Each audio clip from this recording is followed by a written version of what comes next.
If you've followed this channel for a while, it should come to no surprise that I enjoy a good old-fashioned roguelike deck builder. This fascination came about through playing board games that have deck building aspects to them, and although it seemed like a crazy idea at first, mixing it with the roguelike genre now seems like the natural combination for many developers. Up until the release of the popular game Balatro, there was really only one name that was considered to be the king of the space, and that is Slay the Spire. One issue that comes from having one ideal game to reach towards, though, is that most subsequent games will look to copy its formula with very little deviation. But luckily, it seems like we've passed this era, and I have a list of 13 new and upcoming roguelike deck builders to fill your appetite, each bringing their own unique twist to the mix. So in no particular order, let's jump on in and see if any of these are right for you.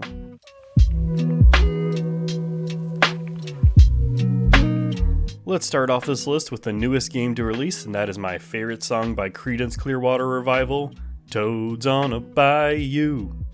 Now that you know that I can't sing, I want to show you that this game is an intriguing harmony of deck building and turn-based tactics games like Into the Breach.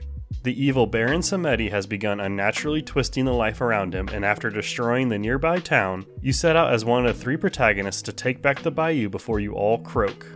The strategic depth in planning your moves to not only maximize the damage you output, but also force the enemy to attack themselves is enjoyable, and who wouldn't want to play as a fighting force of frogs? So hop on over to check it out if it looks like something you'd enjoy.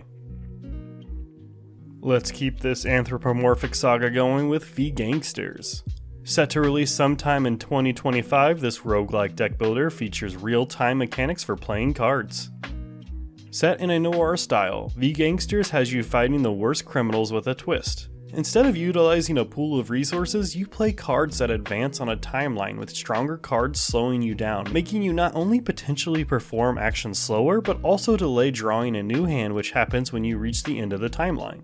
There's other layers to the strategy, as one encounter had an incentive to get to the middle of the timeline quickly in order to gain some block.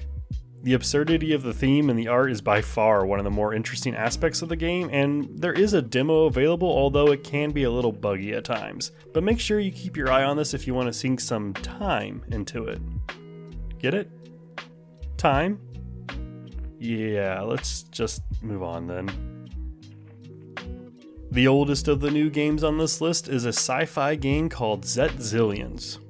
Releasing back in May, this was a game that I failed to cover in the demo diving series and felt like I should at least include it on this list. It looks relatively simple at first, but it has an interesting mechanic of being able to combine your literal trash cards to get new effects and have abilities to fight all sorts of cosmic beings, like this Jack Star.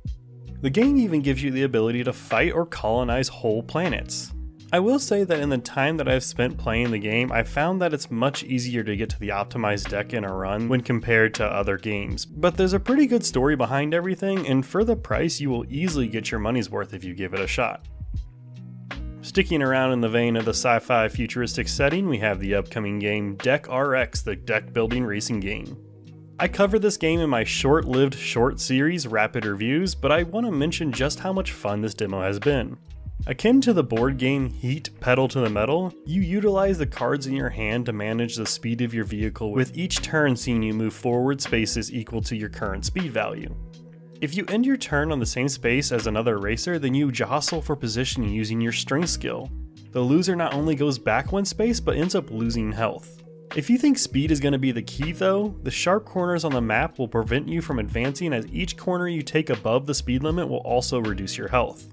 In the end, most racers won't make it out alive, but it isn't your concern as long as you're able to cross the finish line. One aspect that I think is noteworthy is that you actually don't have to get first in order to progress, which prevents that feeling of having bad RNG when the computer does take a quick lead with you never seeing them again. However, the prize money you get to purchase and upgrade cards is based on how well you placed.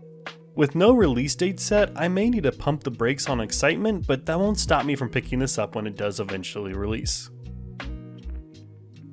Going for a trifecta of futurism brings us to the upcoming game Into the Grid. Set around hacking in cyberspace in order to fight an evil corporation, what sets Into the Grid apart is the map or no traversals in between conflicts. In a more believable method of hacking than whatever has been shown to the public through TV and movies, you utilize these notes by exploiting them to maximize your advantage, which is necessary in order to prevent the overseer from noticing you in their system. Each time you leave a trace, you start to make the rest of the run harder for you. But fret not, as unlike many other games where you choose your powers to begin with, you can actually change your powers at any time outside of combat, making it easier for you to form a cohesive deck. Although that doesn't necessarily mean an easier fight. Set to release in Q1 of 2025, and with a demo that just recently went live, it really is something you should check out if you want to enjoy the cyberpunk aesthetic with a surprisingly strategic map traversal. Adding to the theme of interesting traversal methods, we come to Pyrene. Releasing a couple months ago, Pyrene's initial impressions can be summed up by thinking about those ads we are all plagued with, where the player compares their strength to another and then if they have the higher number they win. I'll admit that this made me question on if I wanted to stick with it, but I'm happy I did, as there's a good amount of depth in these decisions alongside an interesting cast of characters to choose from.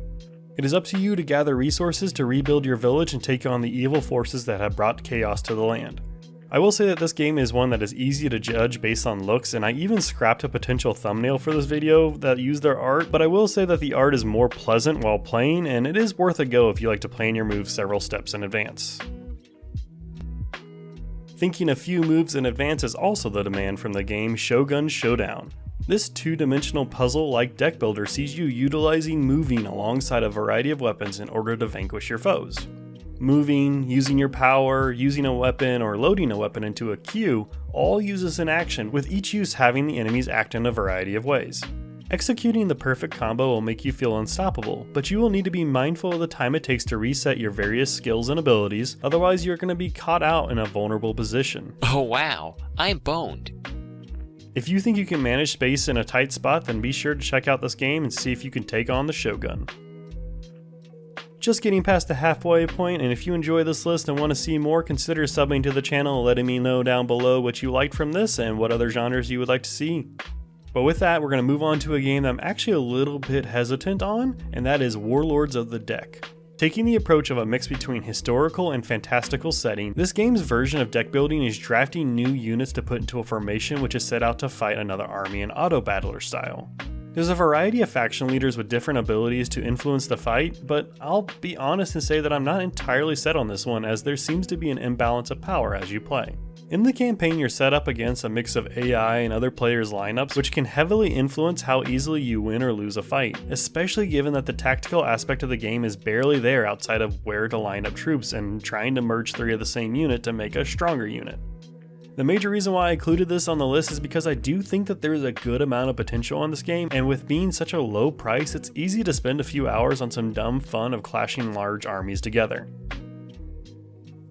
But if auto-battling and large armies isn't quite your speed, then let me introduce you to Ragtag Heroes, which answers the question of, what if For the King was a roguelike deck builder?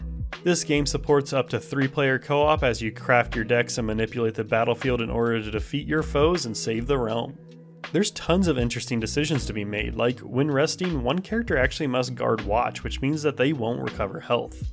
Having to manage what lane a character is in is also oddly satisfying, and with the shared gold system, it looks like it's going to make you make choices that are best for the group.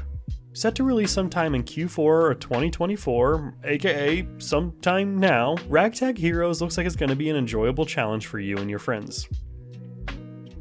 If a solo game is more your speed, then maybe you'd be interested in having solo time with your hands as your main way to keeping you occupied. Now that I've got the mandatory Dorian the Explorian joke out of the way, let's take a look at the upcoming game Handmancers. In this game, you play cards to defeat your opponent through a rock, paper, scissors matchup. If you play a card that defeats your opponent's sign, then you can actually negate their attack, but after a while, you will begin to run out of cards and you'll have to trigger a hand cramp in order to draw more. If you play those hand cramp cards, you automatically lose a matchup, making you really have to think out each turn. With no official release date set, Handmancers offers an interesting dynamic, as their normal thinning out your deck isn't something you want to do because you need all options available in order to succeed, so instead you actually add gems to your cards that will strengthen them on your way to victory. Handmancers isn't the only first-person deck builder on this list. Diceomancer is a newly released game where you are forced to give up your peaceful life to embark on an adventure with your trusty dice that has the ability to change anything. The art for this game is actually really pleasant, but the ability to change anything including enemies' health due to a roll of a die is actually a really interesting mechanic. And add on top of that the resource manipulation through discarding cards to generate specific resources used to play stronger cards, and each turn comes with a variety of ways to approach the encounter. You should check out this game if you're looking for something that is really unique and it's going to stretch your brain. From stretching your brain to maintaining sanity, we come to the Lovecraftian style deck builder, Menace from the Deep. Revolving around a clandestine occult society, you seek to take on the Elder Gods, but must make sure to keep an eye on everything, as any number of things can stop your attempts, from running out of health, to running out of sanity, to even running out of gas.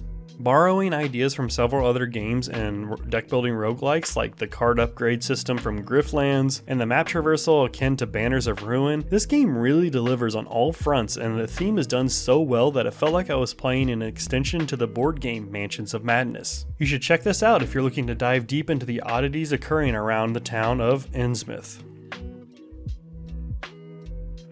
Rounding out this list is a game I'm probably the most excited for, and that's saying a lot given that there's actually quite a lot on this list I'm going to insta-buy when it releases.